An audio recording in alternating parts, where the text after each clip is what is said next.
Welcome to MSB classes. आज हमारा transformer के एमसीक्यू का लेक्चर नंबर 10। फर्स्ट क्वेश्चन हमारा the working principle of transformer depend on. जो हमारा ट्रांसफार्मर होता है उसका वर्किंग प्रिंसिपल किस पे डिपेंड करता है, वो कौन सा लॉ होता है, ये हमें बताना है।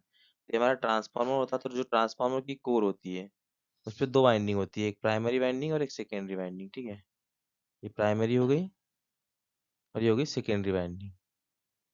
जब हम प्राइमरी वाइंडिंग में अल्टरनेटिंग करंट देते हैं, यहाँ पे वोल्टेज अप्लाई करते हैं, तो उसके कारण यहाँ पे एक वेरिएबल फ्लक्स बनता है। ठीक है, ये होता है फाई। तो ये जो वेरिएबल फ्लक्स होता है सेकेंडरी कॉइल से जाके क्या करता है, लिंक करता है, जिसके कारण उसमें एक इंड्यूस ईएमएफ इंड्यूस्ड होता है E minus N D phi upon में डी टी।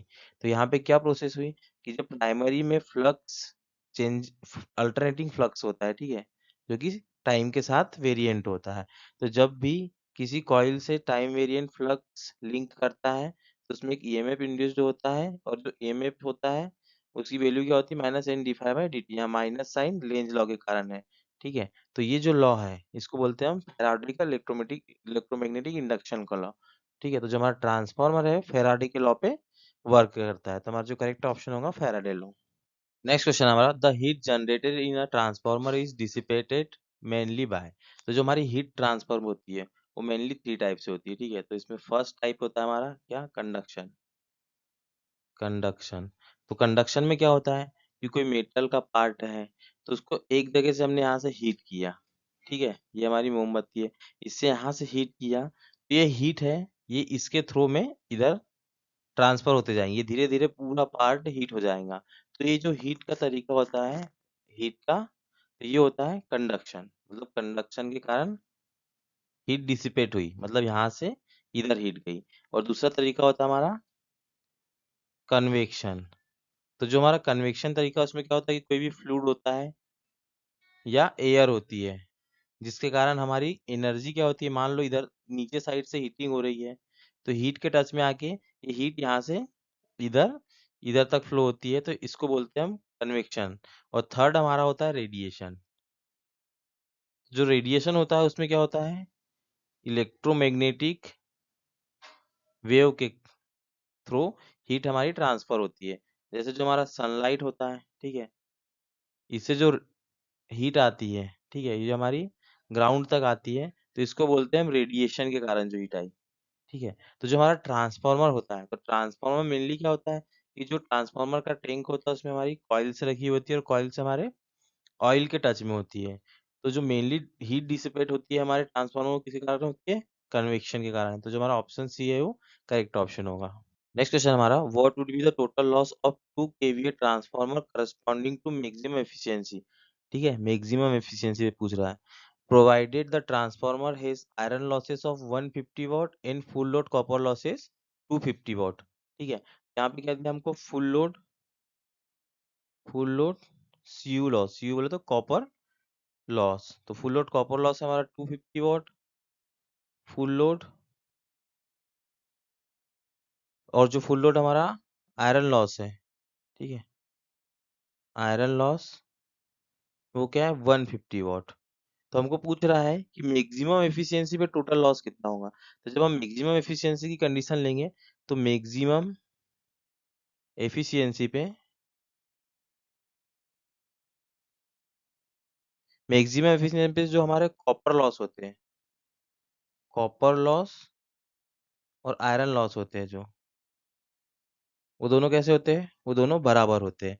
ठीक है, तो जो हमारा कॉपर लॉस होता है वो कैसा लॉस होता है, कॉपर लॉस होता है हमारा वेरिएबल, ये लोड के साथ में चेंज होता है। लेकिन जो हमारा आयरन लॉस होता है कैसा होता है, फिक्स्ड होता है।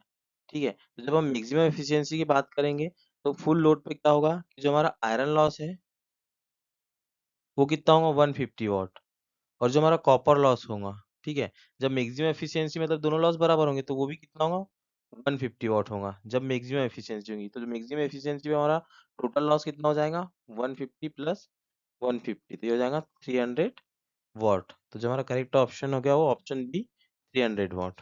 नेक्स्ट क्वेश्चन हमारा in parallel operation of single phase transformer dead short circuit can happen. ठीक है, जब डेड शॉर्ट सर्किट कब होगा, किस कंडीशन में हमको बताना है। तो जब पैरेलल ऑपरेशन की बात करेंगे हम, पैरेलल ऑपरेशन जो ट्रांसफार्मर का पैरेलल ऑपरेशन होता है उसमें क्या क्या चीज होनी चाहिए, तो उसमें पोलैरिटी सेम होनी चाहिए, ठीक है, वोल्टेज रेटिंग सेम होनी चाहिए, वोल्टेज रेटिंग सेम होनी चाहिए, फ्रीक्वेंसी सेम होनी चाहिए, फ्रीक्वेंसी सेम होनी चाहिए। ये कंडीशन को अप्लाई करते हुए हम पैरेलल ऑपरेशन करते हैं, ठीक है। तो इसमें हमारा जो ऑप्शन ए है, paralleling is done with incorrect polarity, तो जब भी हम इनकरेक्ट पोलैरिटी से अपना पैरेलल करेंगे ट्रांसफार्मर को, उसमें बहुत हेवी करंट फ्लो होगा, ठीक है। तो जो हमारा करेक्ट ऑप्शन होगा ऑप्शन ए। जो पैरेलल ऑपरेशन होता है कुछ इस टाइप से हम करते हैं कि हमारा जो मेन इनकमिंग होता है, ठीक है, ये मेन इनकमिंग सप्लाई से हमने एक ट्रांसफार्मर को कनेक्ट कर दिया, ये हमारा ट्रांसफार्मर है, ठीक है, ये सेकेंड ट्रांसफार्मर है, ठीक है, ये थर्ड है। तो ये सारे ट्रांसफार्मर का इनकमिंग पैरेलली कनेक्ट कर दिया, और जिनका आउटगोइंग होता है उसको भी एक बस में कनेक्ट कर देते हैं, बस बार में, ठीक है। ये तो ये होता है हमारा पैरेलल कनेक्शन। पैरेलल कनेक्शन के लिए कुछ कंडीशंस होती है, तो ऑप्शन यहाँ हमारा करेक्ट है। नेक्स्ट क्वेश्चन हमारा, ए 10 ohm resistive load is to be impedance matched by a transformer to a source with 6250 ohm internal resistance. The ratio primary to secondary turn of transformer should be, हमको बताना है कि primary और secondary का ratio क्या है, N1 upon N2। तो मान लेते हैं इसको हम अल्फा, ये जो हमारा होता है इसको बोलते हैं हम टर्न रेशियो, टर्न रेशियो, ठीक है।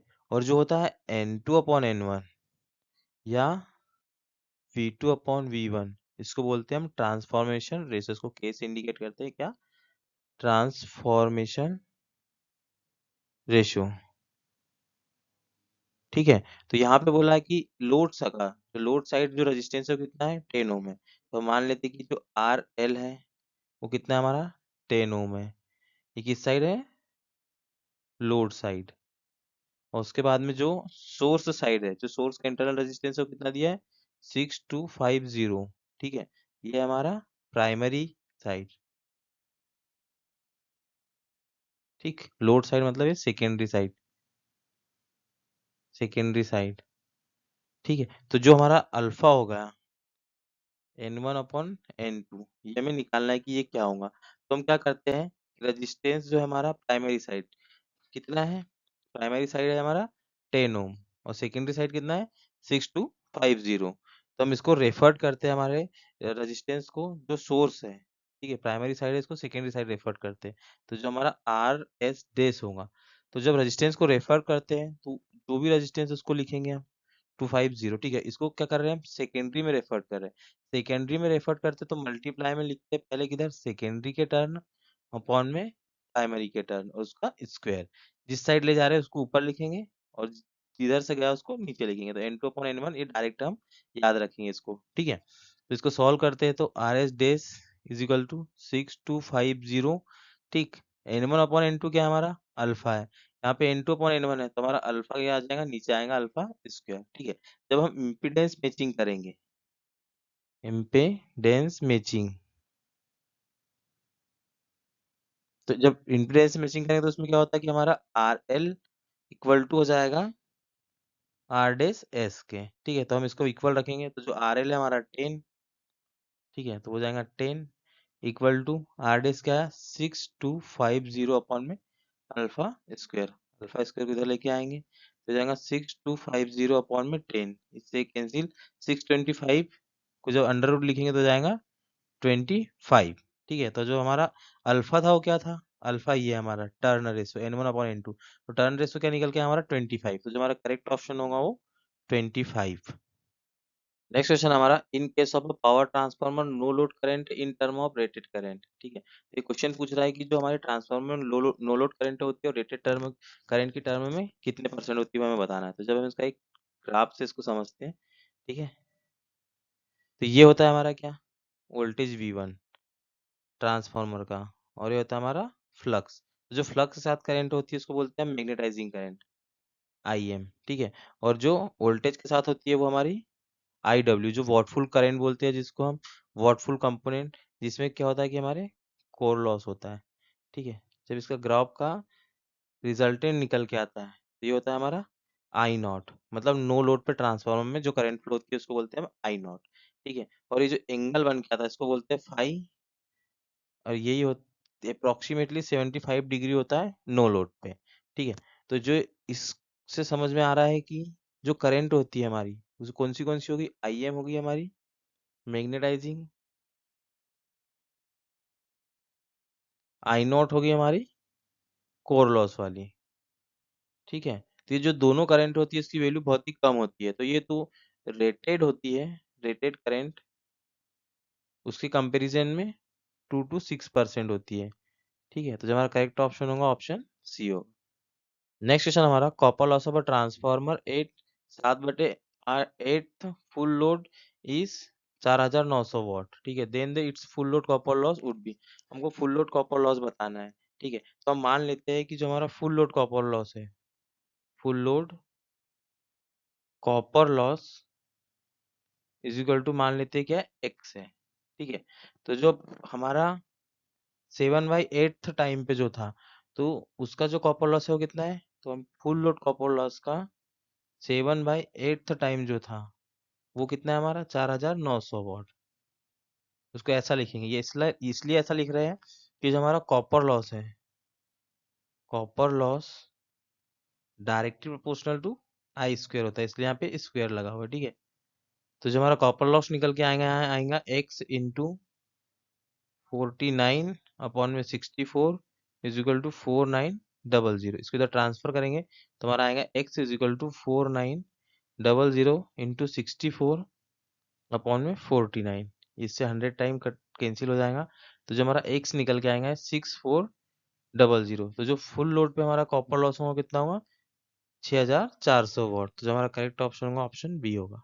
नेक्स्ट क्वेश्चन हमारा transformer oil is used as, तो ट्रांसफार्मर ऑयल किस लिए यूज होता है ये हमें बताना है। जो ट्रांसफार्मर ऑयल होता है हमारे ट्रांसफार्मर होता है उसके टैंक में होता है, और उसी टैंक में हमारी क्या होती है वाइंडिंग होती है, प्राइमरी और सेकेंडरी वाइंडिंग भी इसी टैंक में होती है। तो ये टैंक में यहाँ पे ऑयल भरा हुआ होता है।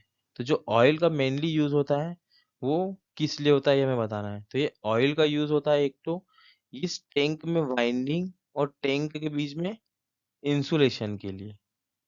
ठीक है। ये एक यूज हो गया हमारे ऑयल का। और दूसरा यूज होता है हमारे ऑयल का कि जब हमारे कोर लॉस होंगे और कॉपर लॉस होंगे तो हमारी जो कोर है वो हीट होंगी और हमारे कंडक्टर है वो हीट होंगे। तो वो हीट को कन्वेक्शन के थ्रू ये ऑयल से होता हुआ हीट हमारे कहाँ में आ जाएगा, जो ट्रांसफार्मर टैंक के साइड में हमारे फिन्स लगे हुए थे। ठीक है। तो ये फिन्स में जो हॉट वाला ऑयल होगा ऊपर से जाएगा, इधर बाहर एयर के कांटेक्ट से कूल होगा और फिर ये नीचे से वापस से फ्लो हो जाएगा। ठीक है। तो ये एक पर्पस हो गया हमारा कूलिंग। ठीक है। तो जो ट्रांसफार्मर में जो ऑयल भरा होता है वो बहुत अच्छा इंसुलेटर होता है, तो हम इंसुलेशन और कूलिंग दोनों के लिए ट्रांसफार्मर ऑयल का यूज करते हैं। तो जो हमारा करेक्ट ऑप्शन होगा option B, both insulator and cooling. ठीक है। इंसुलेटर और कूलेंट की तरह इसका यूज करते हैं। नेक्स्ट क्वेश्चन हमारा while conducting a short circuit test on a transformer the following side is short circuited. ये जब हम शॉर्ट सर्किट टेस्ट करते हैं ट्रांसफार्मर से किस साइड को हम शॉर्ट सर्किट करते हैं हमें बताना है। तो जब हम ट्रांसफार्मर की बात करते हैं ये हो गया हमारा ट्रांसफार्मर। जब ट्रांसफार्मर में हम शॉर्ट सर्किट टेस्ट करते हैं तो जो लो वोल्टेज साइड होती है, लो वोल्टेज साइड उसको हम शॉर्ट करते हैं, और जो हमारी हाई वोल्टेज साइड होती है उस साइड हम हमारे इंस्ट्रूमेंट को कनेक्ट करते हैं। इसमें होता है हमारा वॉट मीटर एनर्जी को मेजरमेंट करने के लिए, और मीटर होता है करंट को मेजरमेंट करने के लिए सीरीज में, और पैरेलल में हमारा लगा होता है वोल्ट मीटर वोल्टेज को मेजर करने के लिए। और यहाँ पे होता है हमारा सप्लाई एंड, यहाँ से हम वेरिएबल वोल्टेज से यहाँ पे सप्लाई देते हैं। ठीक है। जो हमारा लो वोल्टेज साइड होता है उसको शॉर्ट कर दिया, और हाई वोल्टेज साइड हमारे सारे इंस्ट्रूमेंट लगे होते हैं। हाई वोल्टेज साइड इंस्ट्रूमेंट इसलिए लगे होते हैं कि जब शॉर्ट सर्किट टेस्ट करते हैं तो हम उसको करते हैं रेटेड करंट पे।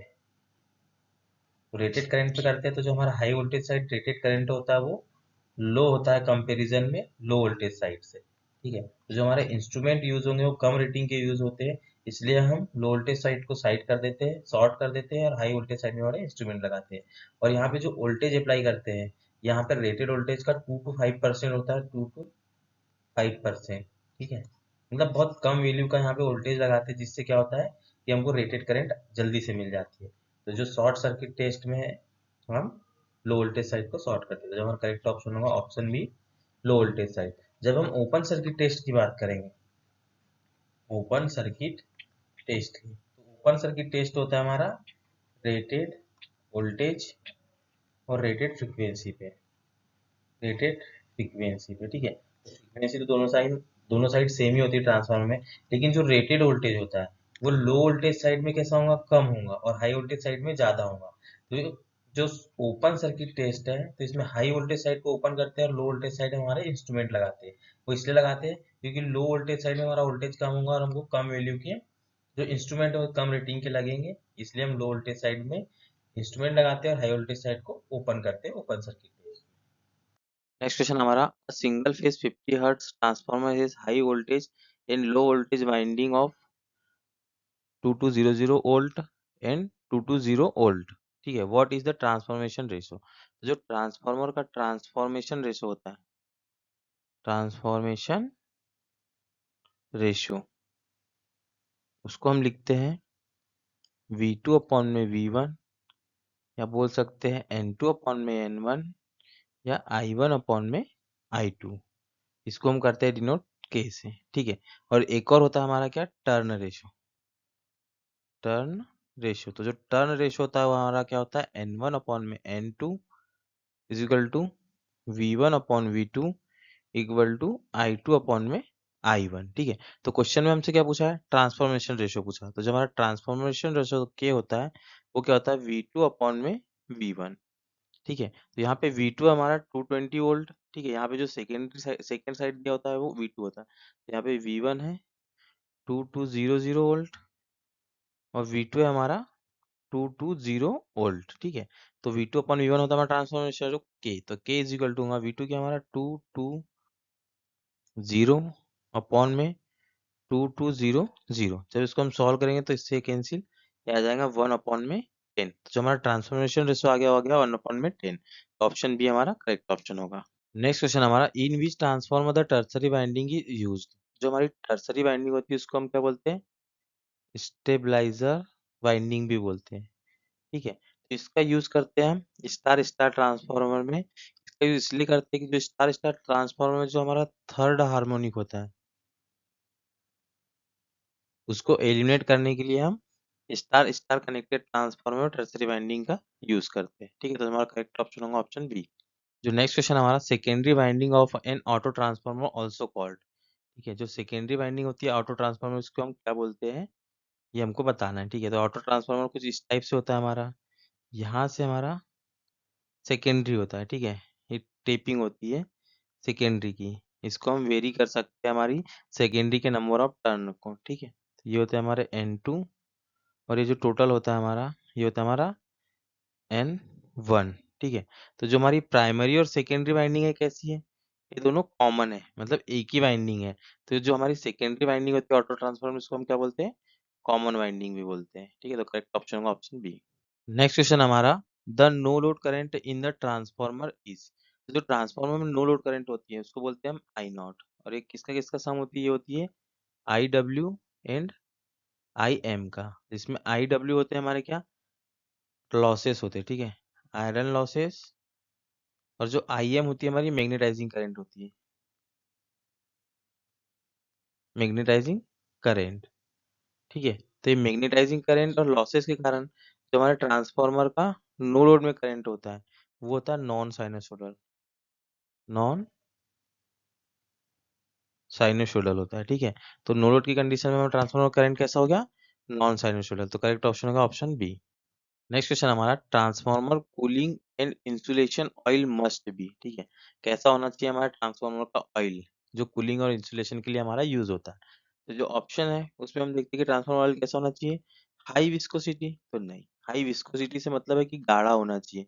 तो हमारा जो ऑयल होना चाहिए वो ज्यादा गाढ़ा नहीं होना चाहिए, नहीं तो इजीली हमारी वाइंडिंग के बीच में जहाँ पे हमारी वाइंडिंग्स लगी होंगी सारी जगह पे इजीली नहीं पहुंच पाएगा, जिसके कारण क्या होगा कि इंसुलेशन प्रॉपर नहीं होगा, इंसुलेशन प्रॉपर नहीं होगा और साथ में कूलिंग भी प्रॉपर नहीं होगी, तो ज्यादा विस्कस नहीं होना चाहिए, ठीक है। लो ब्रेकडाउन वोल्टेज होना चाहिए क्या, नहीं, जो ट्रांसफार्मर का ऑयल होना चाहिए उसका हाई ब्रेकडाउन वोल्टेज होना चाहिए, ठीक है। ब्रेकडाउन से मतलब यह है कि यहाँ से इस दोनों के बीच में इंसुलेशन प्रोवाइड करता है, यदि इसके बीच में ब्रेकडाउन हो जाएगा ऑयल के तो यहाँ पे कंडक्शन हो जाएगा और यहाँ पे फॉल्ट आ जाएगा। तो जो हमारा ट्रांसफार्मर ऑयल होता चाहिए उसका ब्रेकडाउन वोल्टेज क्या होना चाहिए, हाई होना चाहिए। लो रजिस्टिविटी होना चाहिए क्या, नहीं, रजिस्टिविटी भी बहुत हाई होना चाहिए, क्योंकि ये हम इंसुलेशन के लिए यूज करते हैं, जो भी इंसुलेशन मटेरियल होता है उसकी रजिस्टिविटी हाई होना चाहिए, ठीक है। और लो विस्कोसिटी, तो हाँ, लो विस्कोसिटी मतलब पतला होना चाहिए, ताकि वो इजीली हमारी सारी जगह पे फिल हो सके और कूलिंग के टाइम में इजीली फ्लो हो सके। तो जो हमारा करेक्ट ऑप्शन है क्या होगा, low viscosity, option A correct option. Next question है, single phase transformer can be used in parallel only when their voltage are, ठीक है। तो जब भी पैरेलल ऑपरेशन की बात होगी ट्रांसफार्मर पैरेलल ऑपरेशन, तो उसमें क्या होना चाहिए, वोल्टेज सेम होना चाहिए, पोलैरिटी सेम होना चाहिए, सेम होना चाहिए। उसके बाद में हमारी फ्रीक्वेंसी भी सेम होना चाहिए।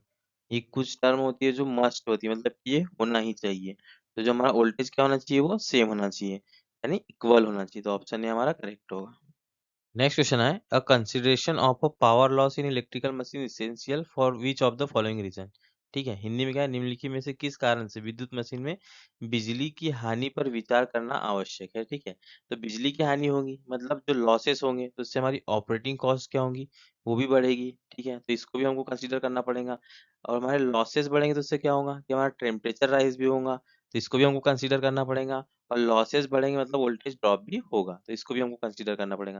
मतलब जो तीनों ऑप्शन है इसको हमको कंसीडर करना ही पड़ेगा। तो जो हमारा करेक्ट ऑप्शन होगा वो ऑल ऑप्शन आर करेक्ट, तो ऑप्शन डी हमारा करेक्ट होगा। नेक्स्ट क्वेश्चन हमारा, 10 kVA auto transformer turn ratio is 0.4, find the power transfer inductively. तो यहाँ पे हमको दिया total power 10 kilo volt ampere. तो जो हमारा इंडक्टिवली पावर ट्रांसफर होती है वो क्या होती है, वो होती है 1 - k, क्या है हमारा turn ratio into total power. तो इसको हम सॉल्व करेंगे तो हो जाएगा 1 - 0.4 इंटू टोटल पावर कितनी है हमारी 10, तो ये निकल के आएगा 0.6 इंटू 10। तो जो इंडक्टिवली पावर ट्रांसफर हुई कितनी हुई, 6 किलोवोल्ट एम्पियर, ठीक है। यहाँ पे इंडक्टिवली तो हमने निकाल लिया है, साथ में हम क्या निकाल लेते हैं, कंडक्टिवली। जो कंडक्टिवली होती है वो होती है के, जो हमारा टर्न रेशियो होता है इनटू टोटल पावर, ठीक है। तो ये निकल के आएंगी क्या है हमारा 0.4 इंटू 10 टोटल पावर, तो ये हो जाएंगी 4 किलो वोल्ट एम्पियर, ठीक है। तो क्वेश्चन में पूछा क्या था, इंडक्टिवली कितनी ट्रांसफर होती है, तो वो होती है 6 किलो वोल्ट एम्पियर। तो जो ऑप्शन बी है हमारा 6 किलो वोल्ट एम्पियर, ये सही ऑप्शन है।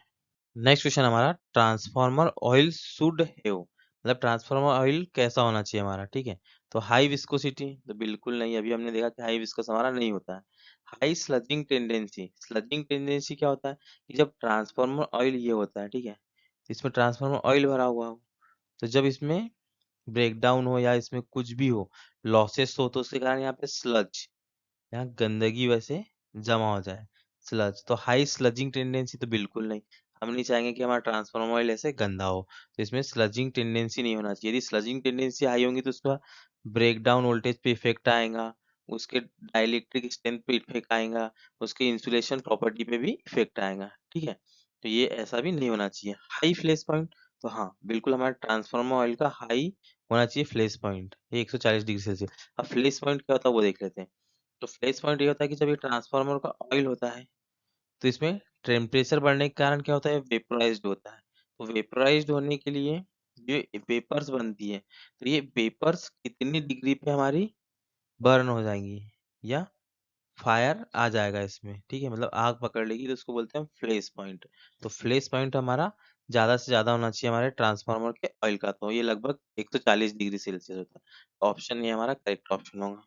नेक्स्ट है हमारा, how auto transformer used with sodium vapour lamp should have high, ठीक है। जो सोडियम वेपर लैंप के साथ में हमारा ऑटो ट्रांसफार्मर यूज होता है वो कैसा होता है, जो सोडियम वेपर लैंप के साथ में जो हमारा ऑटो ट्रांसफार्मर यूज होता है, तो उसमें क्या होता है, हाई स्टेप डाउन रेशो, ठीक है, हाई स्टेप डाउन रेशो होता है।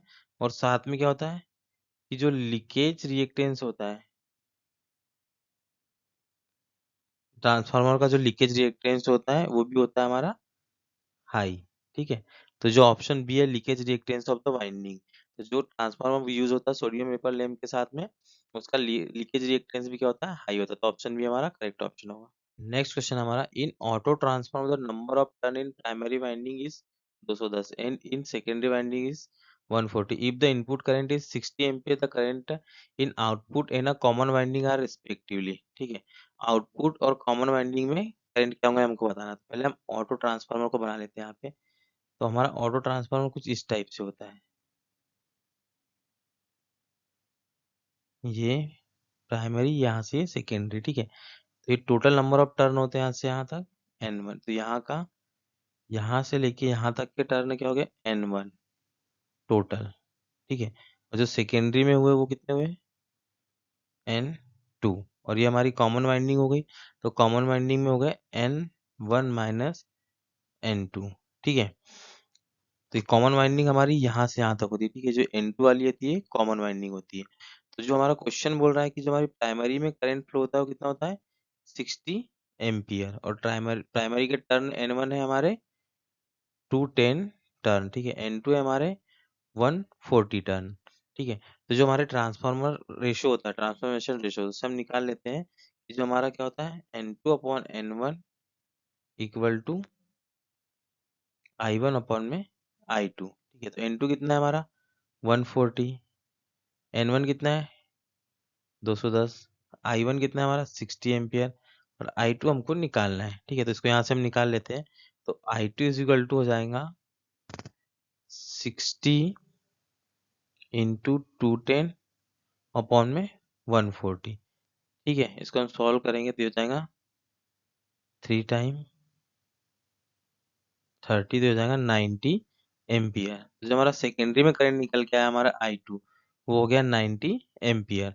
ठीक है, तो जो कॉमन वाइंडिंग में करंट होगा वो कितना होगा हमको यहाँ से पता चल जाएगा, ये हमारी कॉमन वाइंडिंग है, तो यहाँ पे हम क्या लगा देंगे KCL लगा देंगे इस पॉइंट पे। ठीक है, तो यहाँ से आ रहा है 60, यहाँ जा रहा है 90, तो जो कॉमन वाइंडिंग में बचा कितना हो जाएगा, वो हो जाएगा 90 माइनस, इसको मान लेते हैं हम क्या आई डेस मान लेते हैं। ठीक है, तो आई डेस हो जाएगा 90 माइनस 60, आई डेस 90 minus 60 is equal to 30 ampere. तो जो हमारा करंट निकल के आया कॉमन वाइंडिंग में कितना है 30 एम्पियर। ठीक है, तो ये जो 90 एंड 30 एम्पियर सेकेंडरी में आया 90 एम्पियर, और 30 एम्पियर आया हमारा कॉमन वाइंडिंग में। ठीक है, यदि कॉमन वाइंडिंग में हमको डायरेक्ट करंट निकालना है तो उसके लिए फॉर्मूला होता है हमारा IC, IC बोले तो common winding is equal to होता है N1 माइनस N2 अपॉन में N2 इंटू I1। ठीक है, जितना I1 में करंट है। ठीक है, तो इसको हम सॉल्व करेंगे तो हो जाएगा हमारा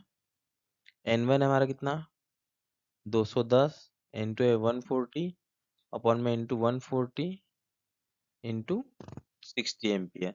जब इसको सॉल्व करेंगे ये हो जाएगा 210 140 हो जाएगा, यहाँ से निकल के आएगा हमारा 60 अपॉन में 140 इंटू 60, 10 से 10 कैंसिल, 7 टाइम 3 टाइम हो जाएगा 180 अपॉन में 7।